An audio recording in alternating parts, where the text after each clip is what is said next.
Hello students, आज हम नया चैप्टर शुरू कर रहे हैं reproductive health. Very important chapter है। तो जो रिप्रोडक्टिव हेल्थ की बात हो रही है, यहाँ पर सबसे बड़ी बात यह है कि दो वर्ड्स हैं, एक हेल्थ है और एक रिप्रोडक्टिव हेल्थ है। Health and reproductive health. Regarding health and reproductive health, World Health Organization set a parameter of the definition of both health and reproductive health. उन्होंने एक पैरामीटर बनाया है जो वर्ल्ड वाइड एक्सेप्टेड है। Health means person should be physically, mentally and social well-being. वो physically fit भी हो, mental fit भी हो and having a good relation in the society, then a person is called healthy person और having a good health. इसके बाद आता है reproductive health. It is also explained by the World Health Organization, an international body. इसमें जो reproductive health का मतलब दिया गया है, total wellbeing in all aspect of reproduction, जितने भी aspect reproduction की हैं, like physical, emotional, social and behavioral. These are the four parameters which are related with the reproductive health: physical, emotional, social and behavioral. If people having the physically and functionally normal, अगर physically normal है, function normal, normal reproductive organs है and normal emotional है and behavioural है and interaction in all the sex related aspects, यानी जितने भी sex related aspects हैं उन सब के अंदर उसका बिहेवियर भी नॉर्मल होना चाहिए, इमोशनली भी अटैच होना चाहिए एंड ही और she should have the good health. Sex अलग ये नहीं कि that just complete the sex. People should be involved emotionally, behaviorally. They should be proper, interact one with the another. अब यहाँ पर रिप्रोडक्टिव हेल्थ की बात आती है।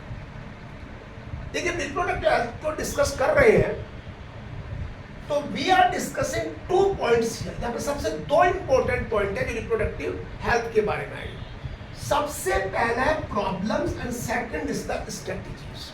कुछ प्रॉब्लम भी होंगी, कुछ स्ट्रेटजीज भी यहाँ पे लेनी पड़ेगी, स्टडी लेनी पड़ेगी टू ओवरकम द प्रॉब्लम्स। देखिए, हमारी जो पॉपुलेशन है जो 11 to 25 ईयर्स एज ग्रुप के अंदर है, इस एज ग्रुप के अंदर ये हमारे फ्यूचर की पॉपुलेशन है, ये हमारे फ्यूचर के वर्ल्ड की पॉपुलेशन है जो फ्यूचर बनाएगा, जो इस कंट्री का फ्यूचर बनाएगा। तो ये जो एज ग्रुप के लोग हैं 11 to 25 ईयर्स, ये दे हैव, इनमें सर्टेन चेंजेस आनी शुरू होती हैं। इसमें प्यूबर्टी है, एडोलसेंस है and early marriage. These are the some changes which occur to here in this age group, and this group people or population constitute the population of the world, population of a country. अब देखिए, जब ये population of a country कर रहे हैं, they are doing the population of a country.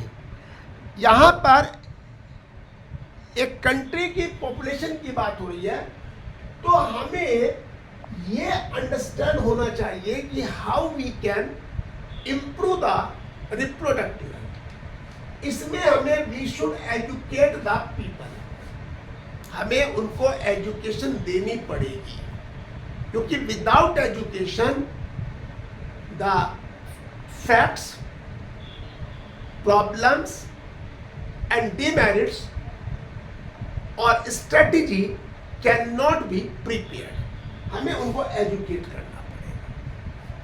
और government of India ने 1951 Indian government has started A plan to improve the reproductive health of the society. It is known as family planning. और इसका एक slogan था, हम दो हमारे दो।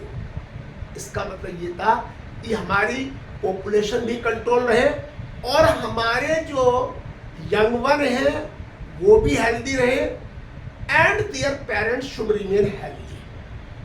माँ बाप भी हेल्दी, बच्चे भी हेल्दी, सोसाइटी भी हेल्दी और हमारी पॉपुलेशन का साइज भी कंट्रोल है। इसलिए उन्होंने जो नारा दिया था, दैट वाज स्लोगन, हम दो हमारे दो। तो यहां पर इसके साथ साथ फैमिली प्लानिंग है और बहुत सारे ऐसे programme have been introduced by the Indian government to cover the reproductive health, how we maintain the reproductive. देखिए एक बात ध्यान रखना, अगर हमारी रिप्रोडक्टिव हेल्थ बढ़िया होगी इसका मतलब हम हेल्दी हैं, हमारी सोसाइटी हेल्दी है और हमारी आने वाली जनरेशन भी हेल्दी है। अगर हमारी रिप्रोडक्टिव हेल्थ ठीक नहीं है तो then we can not give a good population और we can not make the good future of the country और इंडिया। तो यहां पर बहुत सारे प्रोग्राम चलाए गए हैं और ये प्रोग्राम सिर्फ एक हेड के अंदर है जिसको कहते हैं reproductive and child health care, RCH, reproductive and child health care, RCH। इस RCH के अंदर under this head so many programme have been introduced by the government of India और कंट्री। अब इसका ऑब्जेक्टिव क्या है? What is the objective of this one? इसका सबसे बड़ा ऑब्जेक्टिव है create the awareness among the people regarding the reproductive health. लोगों को ये बताना कि what is the significance of a good reproductive health और how we can maintain to it, कैसे उसे मेंटेन कर सकते हो, कैसे वो हमारे लिए यूजफुल है। इसके लिए जब हम करेंगे, जब रिप्रोडक्टिव बढ़िया होगी तो we are supporting a healthy reproductive society. देखिए जब एक इंडिविजुअल फिट होगा, एक इंडिविजुअल हेल्दी होगा, एक individual has a good reproductive health है तो वो एक परिवार को, एक सोसाइटी को हेल्दी बना सकता है। अगर एक पर्सन हेल्दी नहीं है, we should not expect from that one that he or she makes a good society। अब यहां पर हमारे पास कुछ प्रॉब्लम्स हैं और कुछ स्ट्रेटेजीज हैं, कुछ प्रॉब्लम्स हैं, कुछ स्ट्रेटेजीज। अब हम प्रॉब्लम्स की बात करते हैं रिगार्डिंग द रिप्रोडक्टिव हेल्थ। सबसे पहले हमारे कंट्री में और in our country, I am saying about the India, यहां पर बहुत सारे टैबूज और रिलीजन है। We are living in a multi religion country और multi cultural country, different cultures हैं। अब due to the many religion, many things और many schemes have not been spread among them due to religion। अब family planning है, बढ़िया process है to control the size of population, but our religion become an obstacle और hurdle in the way of spreading the family planning benefits. हाँ, उसकी जो demerits होंगी वो इजीली स्प्रेड कर दी जाएंगी by some our religious people. ये भी हमारा एक सबसे बड़ा फैक्ट है जो कि हमारी रिप्रोडक्टिव हेल्थ को मेंटेन नहीं होगी। सेकंड है अर्ली मैरिज, ये भी एक बहुत बड़ा फैक्ट है।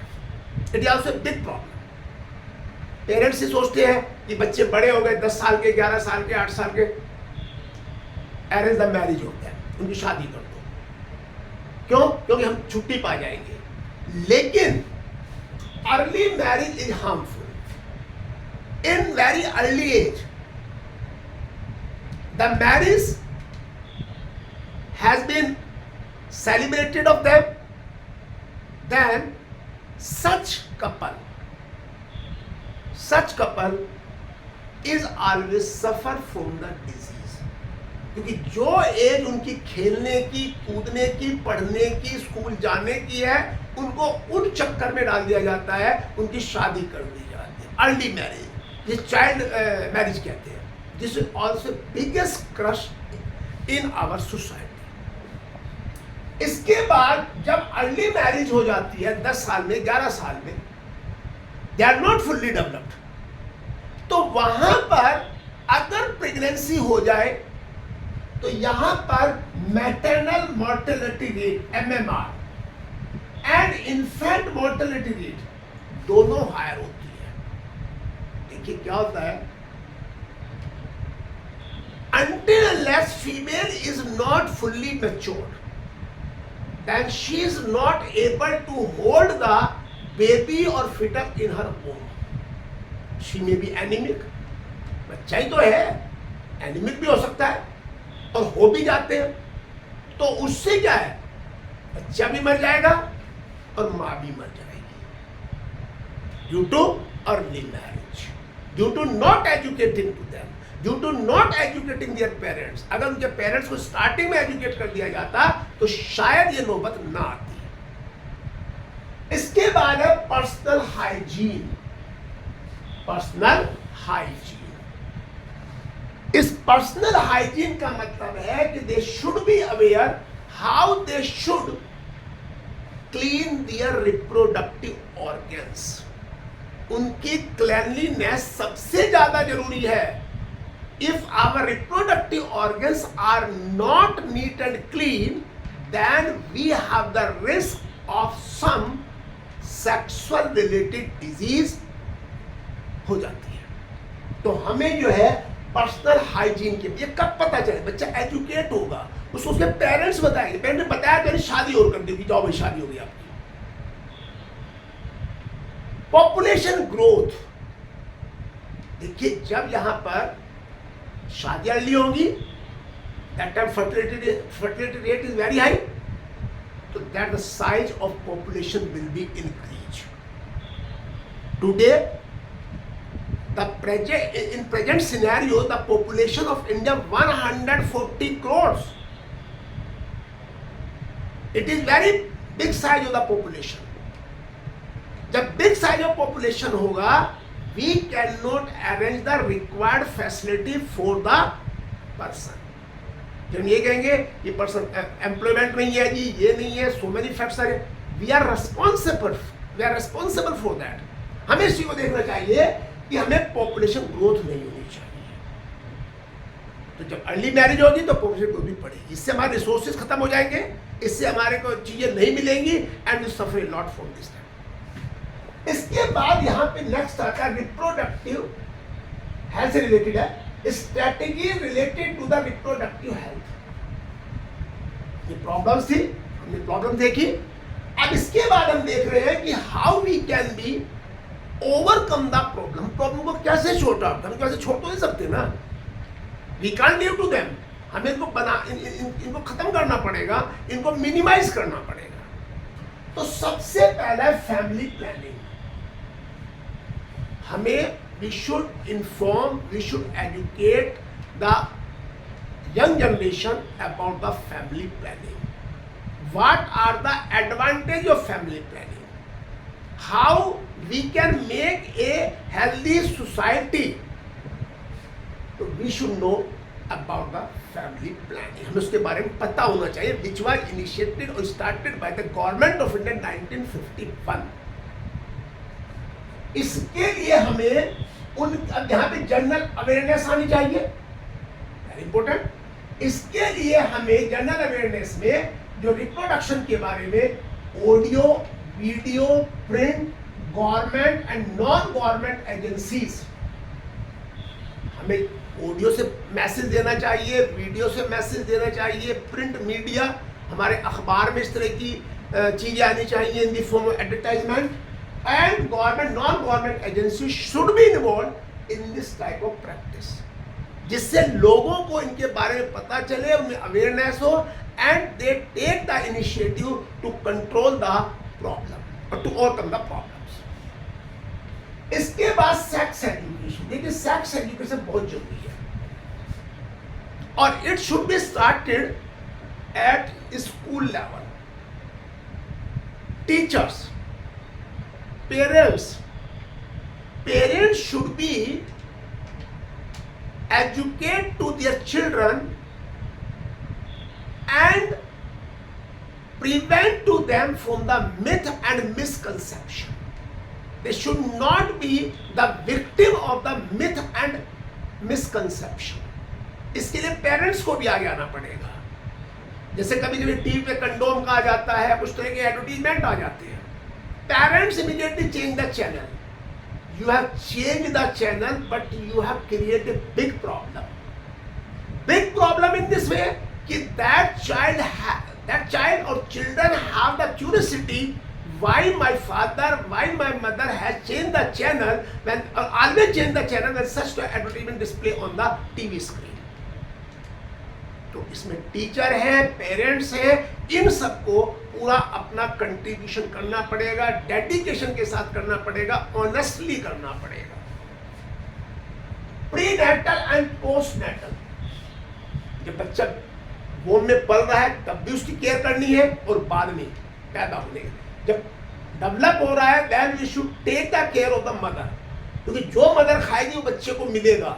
मदर को कुछ खाने को नहीं है, बच्चा भी हंग्री है, बच्चा भी हमारा जो है सफर सो मेनी डिजीज, बहुत सारे जॉन्डिस है या हमारे एनीमिया है, क्वाशियोरकर है, मरास्मस है, बहुत सारी डिजीज हो जाती है due to not providing the proper diet to the children. Birth control devices use करनी पड़ेगी हमें. कंडोम है, आपके कॉन्ट्रासेप्टिव है, ये सब यूज करने पड़ेंगे. कॉपर टी है to prevent the fertilization. Sexually transmit disease, ये भी पता होना चाहिए कि so many disease are spreading. बहुत सारी डिजीज स्प्रेड हो रही है which are related to the sex. They are spreading from one person to another. हमें उन एसटीडीज को भी बताना पड़ेगा कौन कौन सी एसटीडीज हैं जो कि प्रिवेंट की जा सकती है और जो स्प्रेड होते, those spread through the sexual contact. Amniocentesis एक प्रोसेस है, यानी कि when the baby is developing in the womb of mother from the amniotic cavity a fluid is taken which is called the amniotic fluid. और ये amniotic fluid is taken to determine the various incurable disease. बहुत सारी incurable disease है, जैसे sickle cell anaemia है और इसके बाद थैलीसीमिया है और इस तरह की जो डिजीज है जिनका कोई इलाज नहीं है उनका इसमें पता चल जाता है. लेकिन it has been misused in determining the sex. If the developing womb is female, then it will be killed to death. उसको वही मार दिया जाएगा, फीमेल फिटिसाइड कर दिया जाएगा. तो इसलिए गवर्नमेंट ने अमीनो सिंथेसिस की प्रोसेस पे बैन लगा दिया है. It is not be done in any hospital. Knowledge of social evils जैसे सेक्स रिलेटेड जो होती है, sexual abuse, sex related crime, drugs, alcohol, all these impress or fall the effect on the brain of the child in early age. अगर किसी के साथ sexual abuse हो जाए, कुछ सेक्स रिलेटेड क्राइम हो जाए, तो that child will not forget to that throughout the life and her और his life will be spoiled. They will always hate from the sex and sex related talks because they were the victim. Marriageable age, early marriage को खत्म करने के लिए government ने सबसे बड़ा parameter लिया कि फीमेल की मिनिमम एज 18 इयर्स होनी चाहिए और मेल की 21 इयर्स होनी चाहिए. In this time that both are mentally, physically and socially developed. They can bear the responsibility. 12 साल का बच्चा 12 साल की रिस्पॉन्सिबिलिटी नहीं कर सकती, उनको एक एज ग्रुप दिया गया है, ये गवर्नमेंट ने बैरियर दिया। रिसर्च वर्क चल रहा है, government and non government organization are doing the research regarding the reproductive health. यहां पर सीडिया है, सेंट्रल ड्रग रिसर्च इंस्टीट्यूट, ये लखनऊ के अंदर है। इन्होंने ओरल कॉन्ट्रासेप्टिव बनाया, सहेली, बहुत सारे आते हैं oral contraceptive, they are used by the female to prevent the unnecessary pregnancy. Unnecessary pregnancy को खत्म करने के लिए उन्होंने ये बहुत सारा रिसर्च वर्क चल रहा है। इस रिसर्च वर्क की वजह से वहां पर to control the size of population. तो this is about the little part of the reproductive health. Video को आप देखिए, लाइक करिए, इसको शेयर करिए, इस पर कमेंट भी करिए और इसको आप सब्सक्राइब भी करें। My mobile number is 9818220957 9818220957 single sun.